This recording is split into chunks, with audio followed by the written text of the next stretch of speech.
Hi, good morning. This is Mariah from Holy Creative, and I'm here with Practical Magic for Writers, Harnessing the Elements. Today we're going to be looking at water element and how water element will help us in our writing.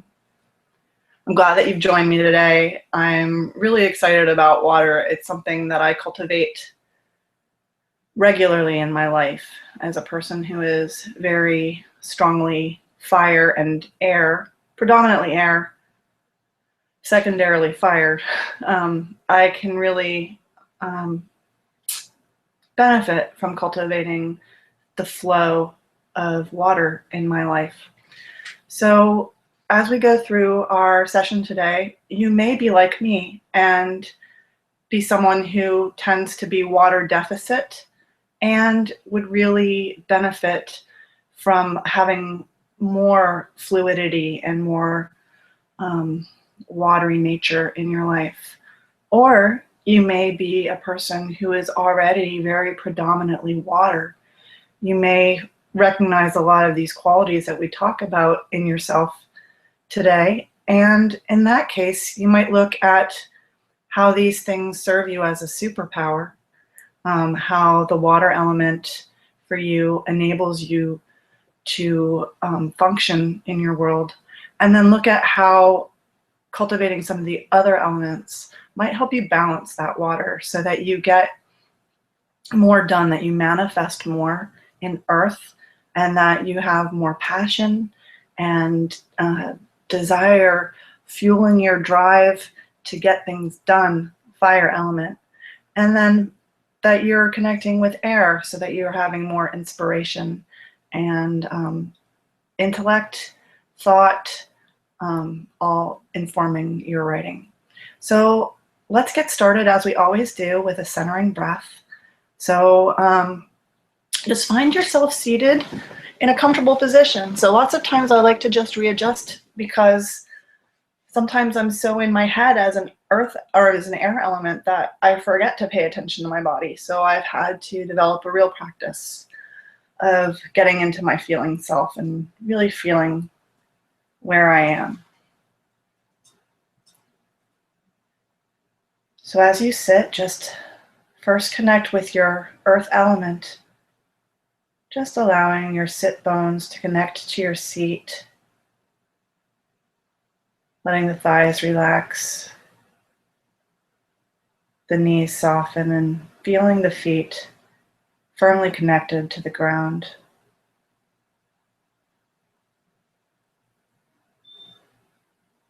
Breathe into this feeling of connection.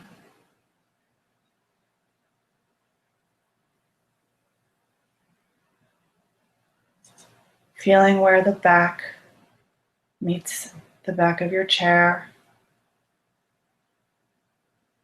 Feeling how the pelvis and spine are supported by the buttocks and the hips.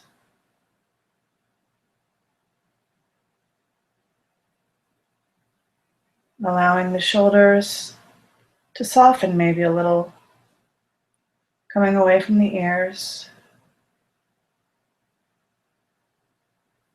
Allowing you to breathe a little more deeply.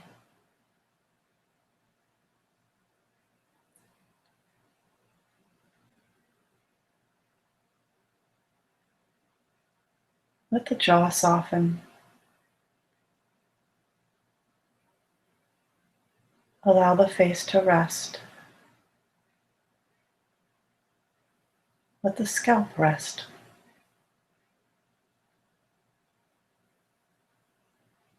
And here we'll begin our breathing practice. We're going to inhale for a count of 6. We're going to exhale for a count of 7. We're going to hold for a count of 5 between the inhale and exhale. So there will be inhale, hold, exhale, hold, inhale, hold, exhale, hold. Do it one more time for a total of 3 breaths. So go ahead and empty out that exhale.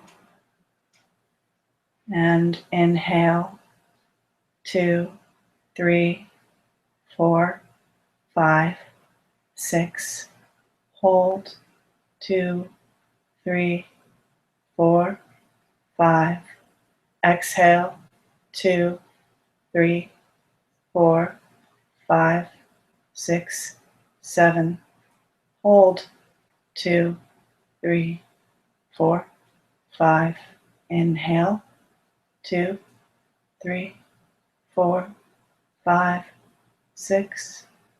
Hold, 2, 3, 4, 5.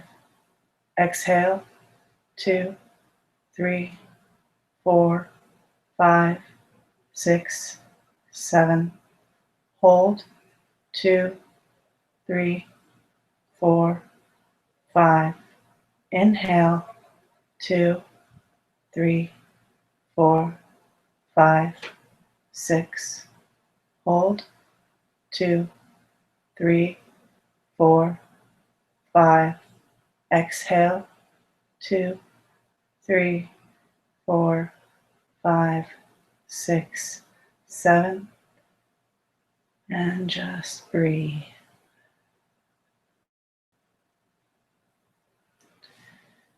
We started last week with earth element, and it was our bedrock, really the foundation for where we start in the world and where we start as writers.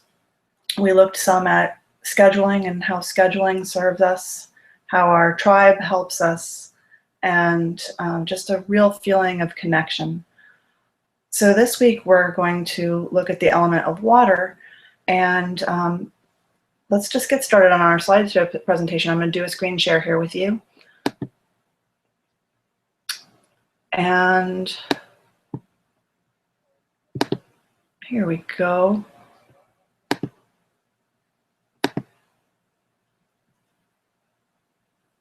So you should be getting a vision of the slideshow here.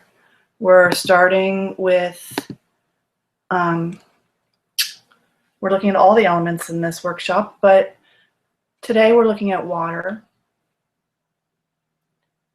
Here we have a picture of rain. Water represents so many things, but in its most basic state, it's our rivers, our oceans, streams, rain. It can be the acts of bathing or drinking.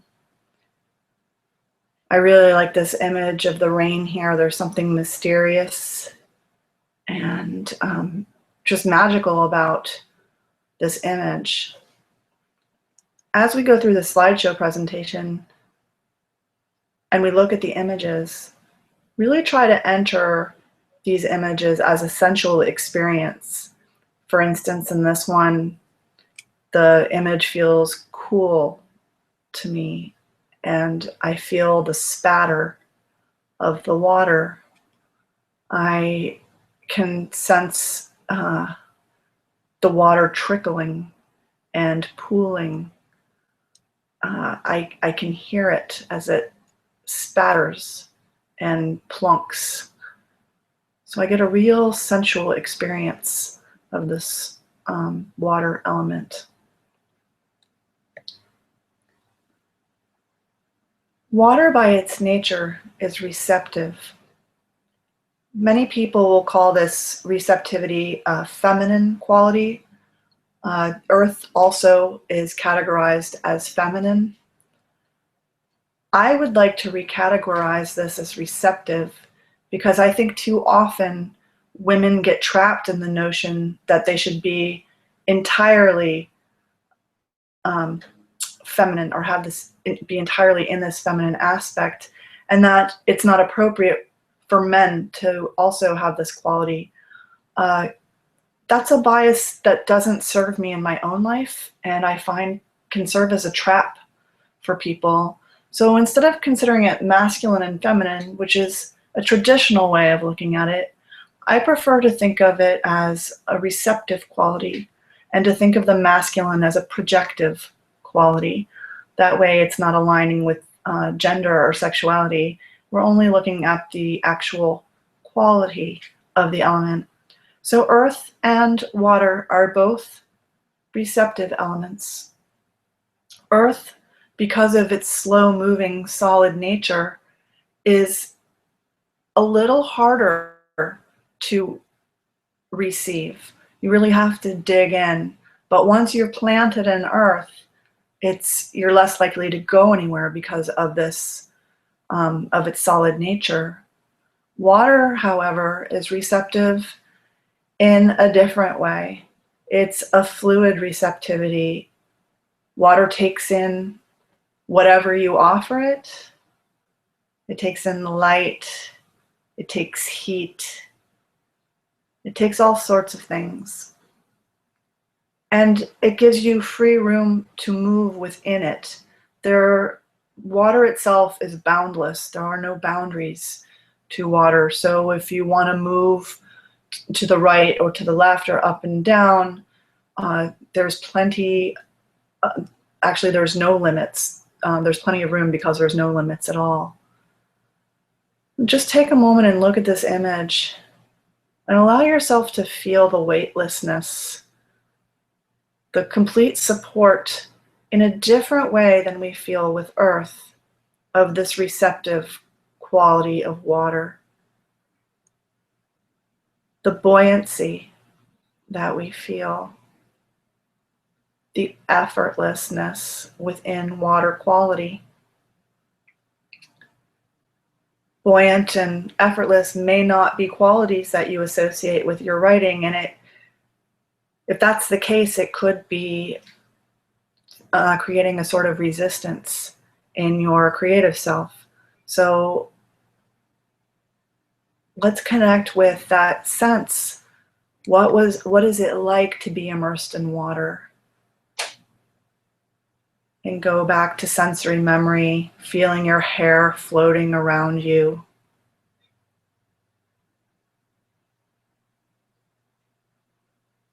The sense of your skin against the water, the caress of the move as you move.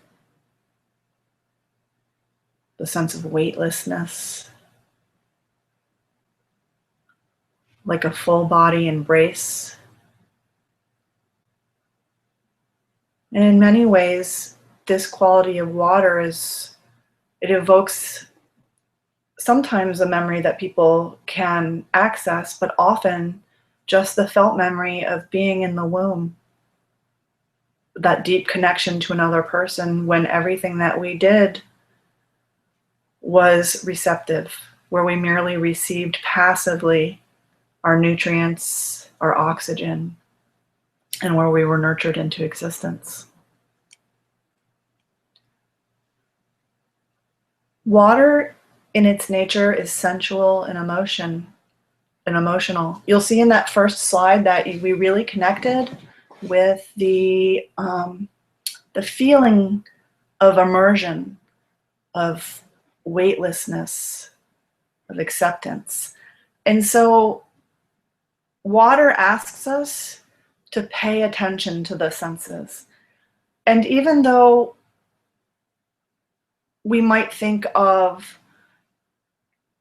the caress of air on our skin as an air element, or the touch of heat on our skin as fire, or the touch of the earth against our back. If we were lying on in a field and looking up at the stars, we might think, oh, that's earth supporting us, and that's earth element. These are right associations for sure, but it's also important to identify with the fact that everything that we're experiencing sensually is a water element association. So this appreciation of the different manifestations of these elements are all in the realm of water. Our emotions are also in the realm of water. And one of the things that's really important to note about emotions is that the word motion is right in there, right? This idea that emotions are supposed to move through us. And a lot of times we hold back expressing things because it's not the time or the place. We think, oh, and rightly so, that, oh, in a business environment, for instance, we don't want to cry, or in a certain situation where we're feeling very angry, we may want to get our anger under control so that we're not lashing out and creating harm. These are all right impulses, but the point is at that moment where we decide to curtail the emotion, we've created a bit of a block. So it's important that we express these emotions, meaning that we allow them to move, that we allow them to move through us so that we can let go of them. If we don't let go of them, they will start to become dysfunction or blocks in our lives. And so they don't serve us. Any way that we can express these emotions, so writing can be a very therapeutic way of expressing emotions that it might not be appropriate to express in another way. And we'll look at a little bit later some of the ways that we might do that. But just know that as we move these emotions, we are connected with water element. And they don't have to be pleasant emotions, but it's always nice when they are. Again, water is in the realm of connection. So this idea of two of dyads rather than the collective, which was what we were looking at in Earth, right? Our tribes and how our tribes can support us in our relationship to our community as a whole, and how writing serves us, how it serves the community, and how that forms our identity. Now we're looking at dyads, meaning the relationship between two things. And as I mentioned earlier, one of the ways this dyad manifests in our human experience is in the mother-child relationship, when we are very literally connected and reliant upon our mothers when we're in the womb and receiving every experience that she has, so that we're bathed in her emotions, that we don't get to choose what we eat. We just receive whatever food or nutrients that our mothers ingest. So we're really in a state of passive connection, and a connection in its truest and most deepest sense, where we're actually, our very survival relies on another person.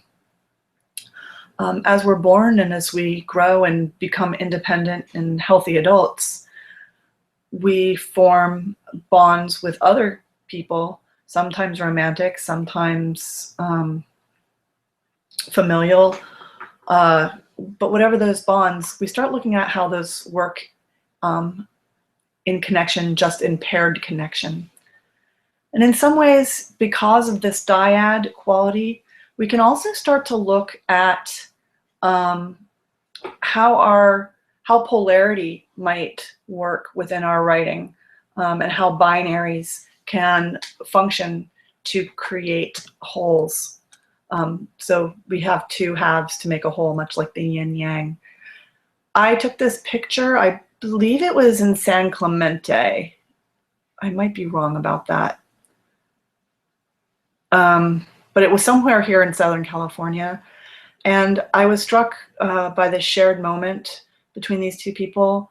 But one of the things that also struck me was how the boundless ocean found its boundary where it meets the solidity of the earth, right? So water itself has no boundary, and we rely upon the earth to give it that structure.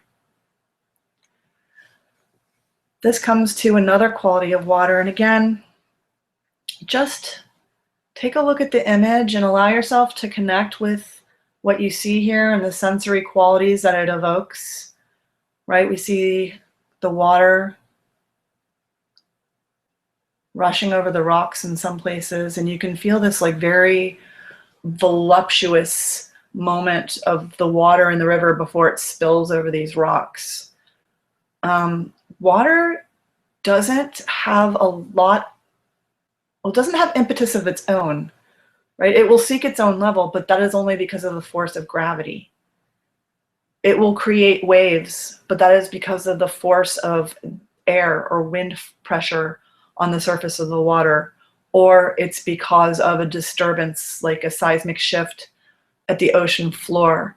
But water in and of itself basically just goes where the forces move it. And it sticks together. That's another quality of water. It has ionic bonds, and water, part of this passivity is it's connected, and it goes with the other water. So one water moves and the other water goes with it, right? Think about how that quality might serve you in your writing. This kind of flow and passive quality of going with it. So I got into the mindset for a really long time that what was formerly known as a feminine quality of water, was somehow kind of weak, that there wasn't a lot in it for me as a person, as a fiery person who was deadline driven and really motivated to accomplish. And as I did some meditating on the qualities of water, really trying to cultivate this quality in my life and connect with what it could offer me, I realized that the passive quality, when combined with its connection, really created power. I was like, oh, I never thought of that before. There's immense power if we look at this picture of these two little boats, right? And they're about to get slammed by this wave, right? And how big the wave is, all those water molecules stuck together to create this massive wave. So it accepted, right, in that receptive quality of water, it accepted the force of air to push it up. It accepted the force of gravity to pull it down, and creates this massive wave here. We see in the other picture the waterfall, and how the force of gravity and just the repeated motion of this connection with water smooths the rocks and creates beauty in both cases. So just, if you're like me and you're thinking of this passivity and this connection as kind of something that might not serve you, think of it, the persistence, and we look at Earth and its solidity, but even it is moved by the persistence of water. So this water equality eventually creates new form. So it is acting on the other element. It's acting on earth element, driven by other elements in this picture, right? So it's driven by gravity, it's driven by the motion of the waves, and by the pull of the tides, also gravitational pull, the tides, in order to create these beautiful rock formations here in the water. I loved this picture, this kind of goofy picture of these divers. And as I was cultivating more water in my life, one of the things that I did was I signed up for improv classes, comedy improv classes. And this was a huge step for me because I am a person who feels very safe when things are controlled. And it's one of the reasons that writing appeals to me so much, is because I can write and edit and revise and edit and revise and write some more and edit that and revise it. And I can have 25 people look at it before it ever goes to print and really make sure that it's right. So, you know, if you're a control freak, writing can really suit you. But I recognized it in myself that this desire to control didn't feel very good. It felt safe, but it didn't feel delightful, and it certainly didn't feel very fun. And it was one of the reasons I was having such a resistance to writing, because I'm really a person who does enjoy having fun, as I think most people do, and I really like to let go.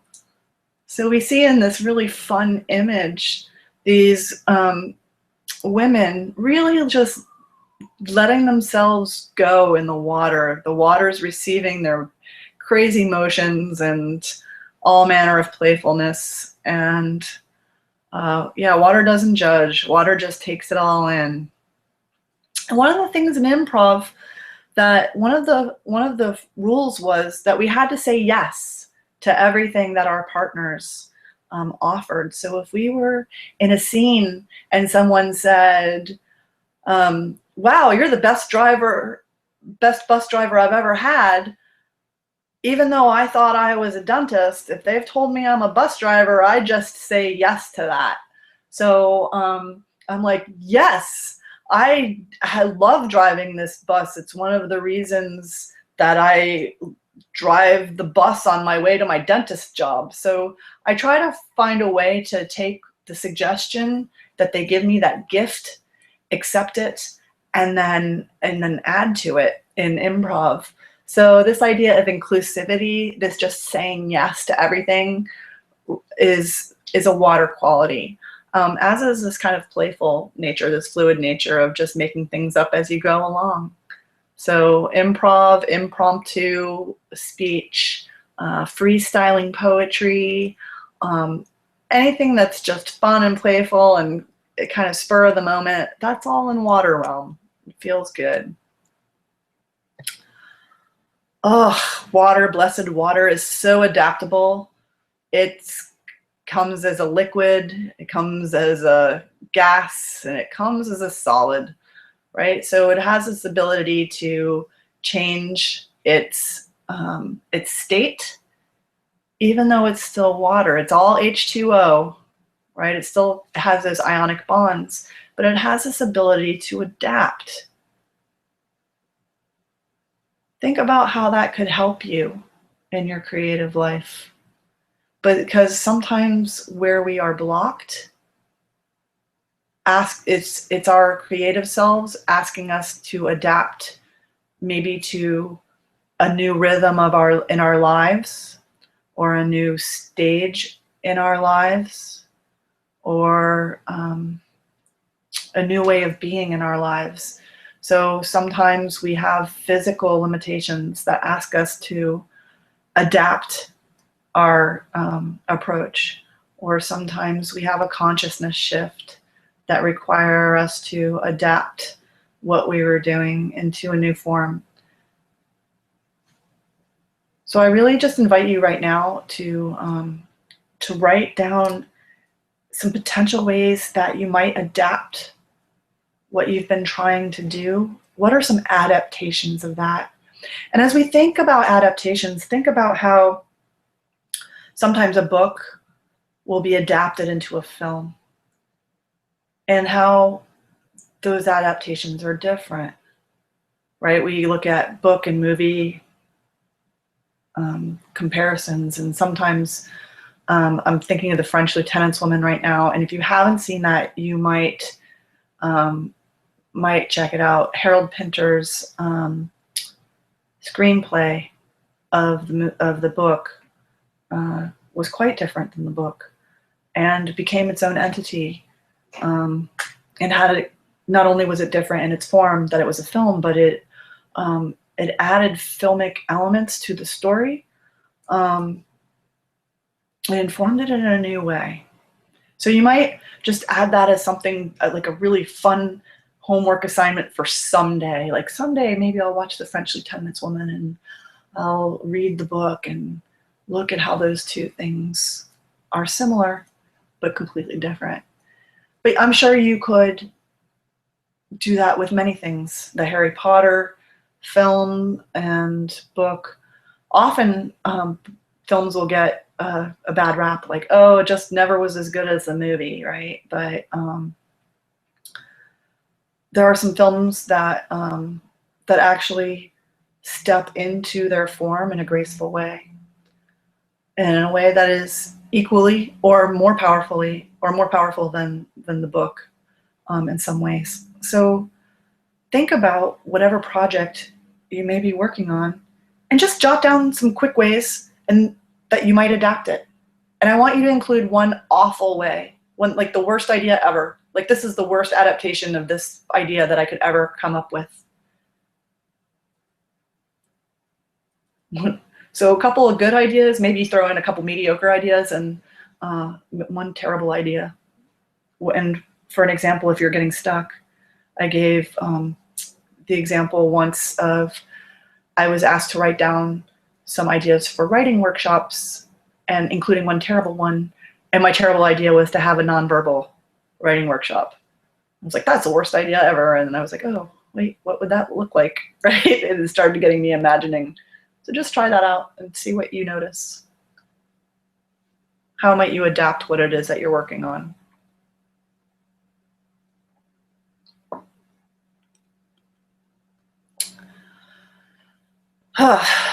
So one of the reasons I asked you to think about adaptations is because often we have toxic relationships with our creativity.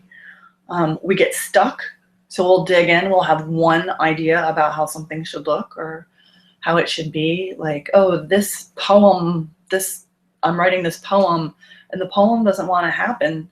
And it could be like a child like that we want to raise to be a doctor, but that child wants to grow up and be a mime or a juggler of some kind. And we're like, how can you ever support yourself? My vision for you is that you will be a doctor, right? And this child, the thing we're trying to make into a poem says, no, I just have this urge to express myself in silent movement. Right? So it may be that you're holding too rigidly earth quality to your vision for your creativity. So if you are feeling one of these feelings, right? I'm looking at that woman down there from the 1950s, like shocked or aghast. Like, how could you be a juggler? How could you go into porn? My baby can't be a porn star. Maybe your poem wants to be a porn star. Just saying. But or maybe we feel like the woman in the center, like really just overwhelmed, like we have too much to do, and we might just be feeling tired or depressed, or like we're just pulling into ourselves, right? You can see how our hands are kind of tucked up and our eyes are closed, she's shutting out the world. It's just too much right now. Or maybe like this child that we see in the other picture, there's a sense of fear, or maybe that we're feeling unsupported, we're feeling abandoned.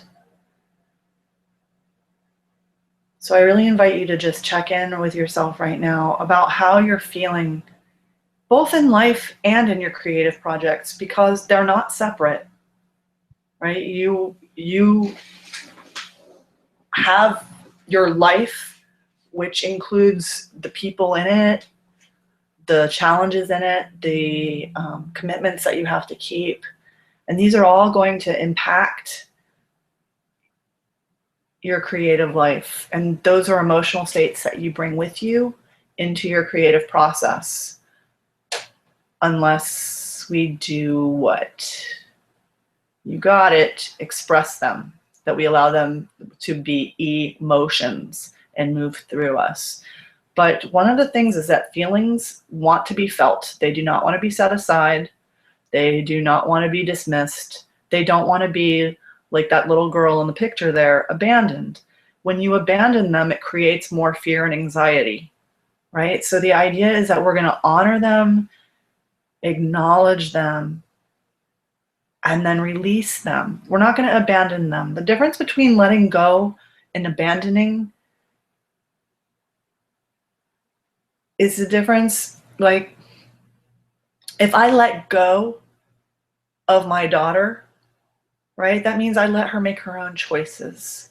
And it means I'm not attached to perhaps how she feels about me, or about what she wears, right? Those are all, that's letting go. Abandoning is not showing up for her. Abandoning is not being available to her when she needs me.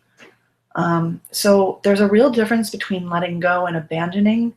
And abandoning is going to create more anxiety, more fear. So if you're having feelings like that, you really need to enter them, honor them, and express them. Writing is a wonderful way to express them, but sometimes it's not the right way. Sometimes the right way is to dance it out, or to paint it out, or to sing it out. Art therapy is a wonderful way, right? We just get in there and do it. I find I get so overwhelmed because words are my primary art form that drawing is really, really helpful for me. I didn't say good drawing, I just said drawing, but it's a really, really helpful way for me to express my feelings. I personally need some nonverbal to get those feelings out. So why feel like this when we can feel like this, right? We have to honor and appreciate and express the difficult feelings, the challenging feelings, so that we can get to the ones that feel good, right? This fluid quality, and things that we desire, right? The things that we desire. So I have this idea of desire here on the screen, and I put a few things that really appealed to me. Before, I've had connections to all of these things, right? I'm looking at the center of my whole life has been my writing, and look at that lovely pink typewriter. I'm just like, oh man, I want that typewriter. I almost bought a typewriter on eBay for no other reason than it was an emotional impulse to have it. And it was started by this very picture. But our feelings of desire, right? Like, I want to touch that typewriter. It's pretty. I can feel the keys smooth beneath my fingers. I want to hear how it goes kerplunkety plunk plunk as I type. I want to hear that kwajing as I use that hand return there and kind of put some of my body effort into actually having the return carriage. I'm getting excited just thinking about it. Maybe I need to go back on eBay and get that typewriter. But and we also look at this image of Jack Kerouac. Oh my gosh, I could make out with him right now. He's just so handsome and rugged in this picture. Yeah, and then at the lower side of the picture, you see the picture of that cocktail with the sun rising over it. And there's just something so seductive, right? About, I wonder, like, that drink is probably sweet. And when I drink it, or when I used to drink it, I would feel a sense of relief and that buoyancy. So, this is something that it's really important to connect to. Sometimes our desire for the elemental connection comes up in ways that don't serve us. And if you remember that I talked in Earth Element that sometimes overeating, it's often a sign of our desire to ground. Like, not feeling connected, I'm not feeling settled, so I'm going to eat. When we're eating sweets, a desire for more sweetness, so think about these things metaphorically, a desire for more sweetness in our life is entirely a water element connection. So if we're eating a lot of candy or eating a lot of sweets, really what we're yearning for is more water, right? This feeling of sweetness, that emotional connection for a feeling of goodness in our life. Drinking alcohol is another way in which we literally in the water. So if I'm drinking this glass of water, remember on the altar I said you can, have a sip of water, have a glass of water or a little jar of water to put your flour in. But water element, anything fluid is going to put us in the realm of water naturally. But when we get to alcohol, it has that added quality that when the alcohol affects our system, it creates this sense of buoyancy, much like getting into a body of water, right? And it helps us to let go, which can begin to become a habitual action where we go for a drink rather than cultivating water in a healthier form. Because alcohol, ultimately it's, if it's overdone, or if our habits become addictive, if they become ingrained, it can become toxic. And that's true of all our desires, right? If we do anything overboard, we have this instinct run riot, right? So if I'm all over Jack Kerouac there all the time so that I'm neglecting my responsibilities, or that I become obsessive, Jack Kerouac is no longer a healthy relationship with my desire, right? And that's true of our writing too, right? We can have writing at the center and hold that in our hearts, and hold that in a healthy place in our lives, or that desire can run riot and create havoc in our lives. So we want a healthy relationship with this desire, and just being mindful that Earth can create boundaries for us to create that healthy relationship. Like, where are those boundaries with these things? What does my schedule look like? And do I need to cultivate more elements, more differing elements in my life? But if you're feeling a connection, like a pull to one of these things, what I really recommend is not judging it and not telling it no, because that's just going to create more of it. It's in essence abandoning what that desire is asking for. So if you are finding, oh, I'm a workaholic, I'm just writing too much, or oh, I'm obsessed with Jack Kerouac, or I'm drinking too much, the answer is not to shame yourself and stop doing those things. The answer is to sit with it and to ask those desires, what are they asking you for, and what are they trying to teach you? There's wisdom in these habits and these pulls toward these things that we can gain. So don't think of them as negatives, just think of them as learning opportunities. There are other feeling states that can be associated with water. So any feeling state that you get anytime you're motivated to do something because you like the way it makes you feel. For instance, I love a sense of adventure. I am so motivated by the unknown. So while the unknown and mystery in some ways taps into earth element of darkness, right? That mystery within the darkness. And we also have the idea of curiosity being connected with air element. But that feeling state of yearning for that sense of adventure is totally the realm of water. So as you are pulled into doing things, really pay attention to your feeling state. I was talking with a private client yesterday on the phone, and she had a lot of trouble getting anything done last week, and so she had given me her progress report. Oh, I got nothing done, and she was like, "Can I just kind of catch up with you next week?" And I was like, "How about a phone call?" And when we talked, I heard her saying things like, yeah, I can do that. You're right. I totally need to do that. Yeah. And there would be a big breath and a, yeah, you're right. I totally need to get that done. And I really was not trying to push her into it. I was making suggestions, but she was taking suggestions from me and taking them, rather than suggestions, as commands Or she was, part of what I was sensing in that was like, oh, wait.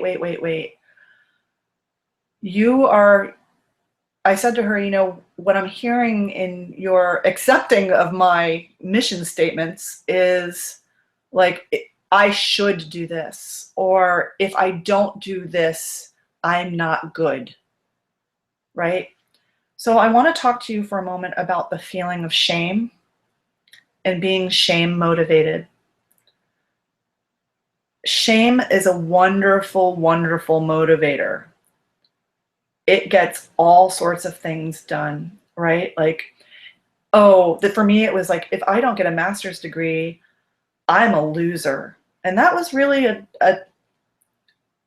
message that looped in my brain for a long time. Like, if I didn't finish my master's degree, I was a loser. And if I'm not publishing regularly, then I'm not doing what I'm supposed to be doing. And so I'll never add up to anything. And then if I don't add up to anything, I'm not really worthy of love.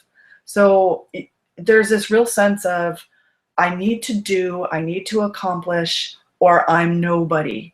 And if I'm nobody, then nobody will love me, right? And so I spent a great deal of my life with a to-do list because I came from a sense of being inadequate, and that just being myself, just being, was not enough.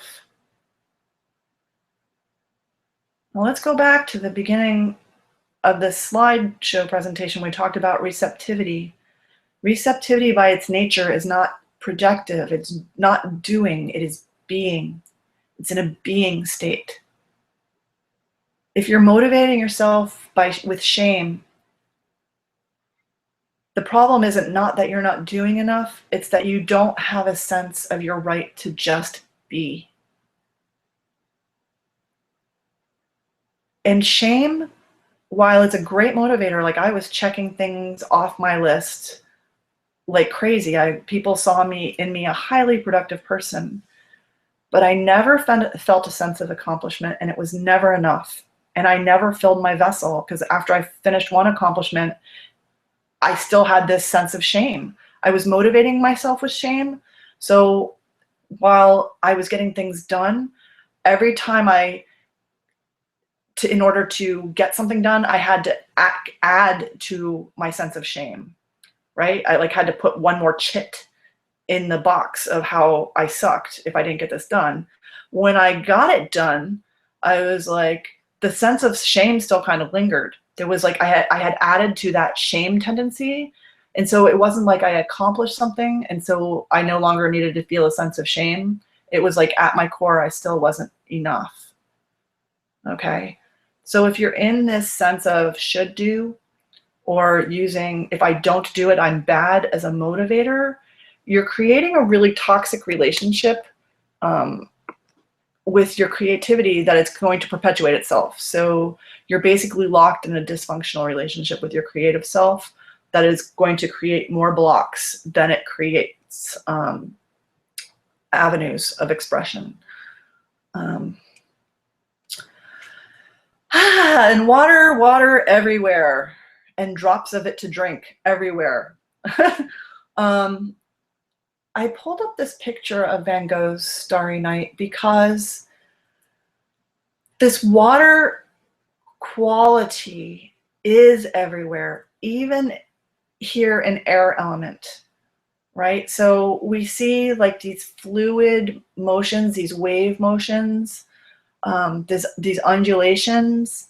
We see them in the earth, right, where water weaves its way through in river patterns.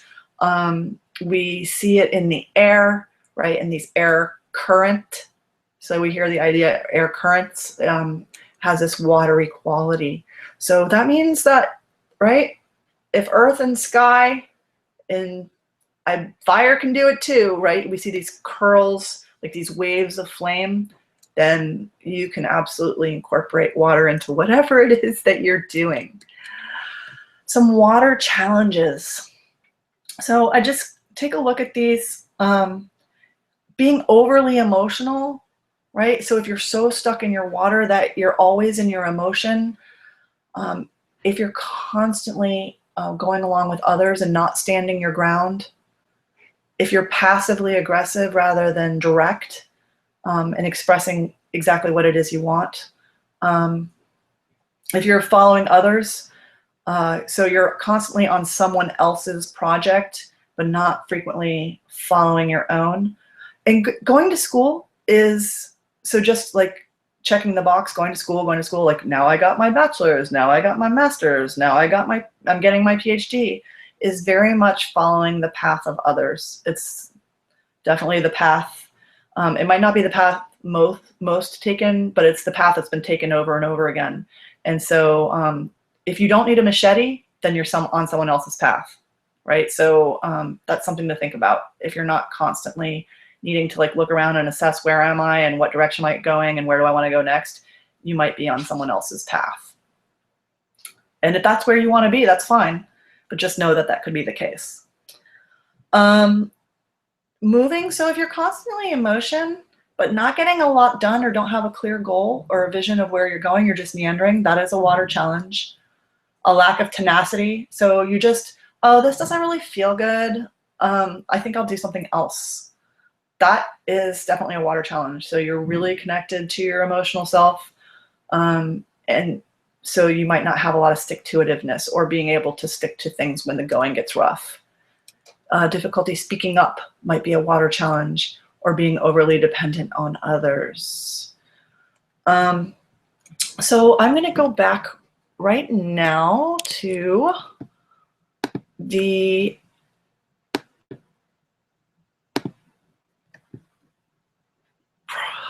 broadcast. So you should be able to see me now. I hope that is the case.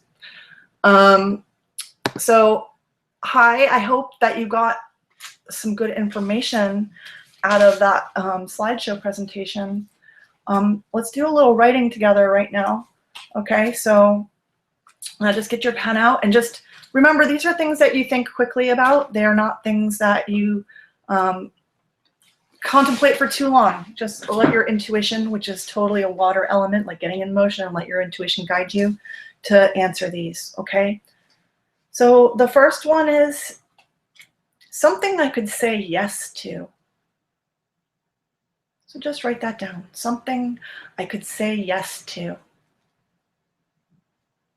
What is that something?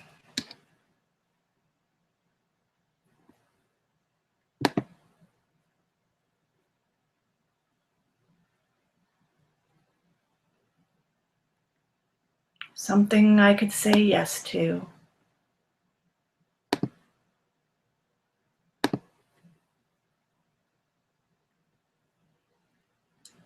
And then the next one is, when it comes to going with the flow, and then fill in that blank.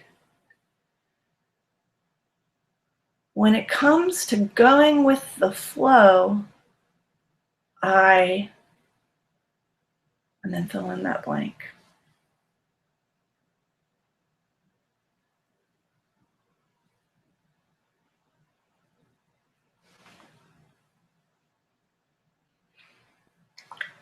Next one is something I have been feeling is. So something I have been feeling is.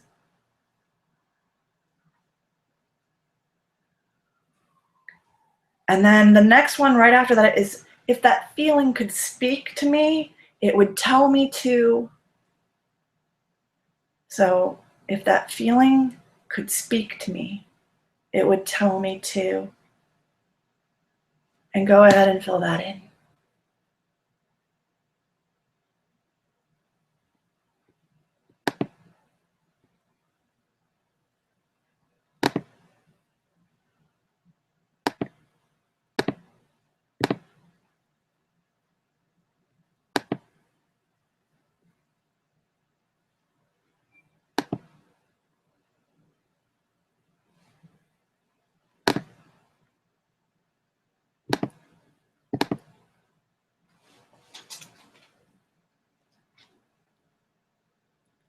And then finally, oh wait, we got a couple more. Something that makes me feel wonderful is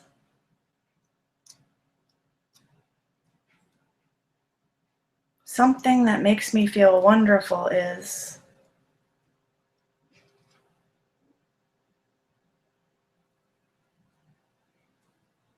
and then something I have longed for is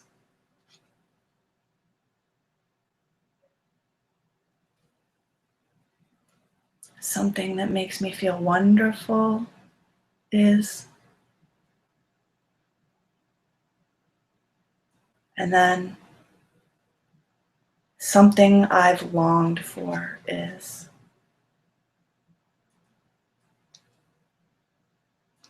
Great. Now we're going to look really quickly at, because we're almost out of time for this week, so we're going to look at